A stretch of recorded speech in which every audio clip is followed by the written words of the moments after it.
इयत्ता 4थी ते 12वी इतिहासाची पुस्तकं. अक्षरशः 2200 पानं अशी संपूर्ण ओळख वाचून काढली.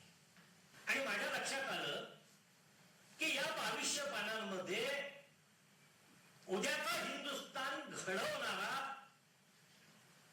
तो तरुण, तो मुलगा कधीच निर्माण होणार नाही याची काळजी घेतलेली आहे. म्हणजे काय, त्या 2200 पानांच्या इतिहासामध्ये फक्त इयत्ता 7वी आणि 11वी मध्ये मराठीच्या इतिहासावर जे काही लिहिलेलं आहे त्यामध्ये एकूण 2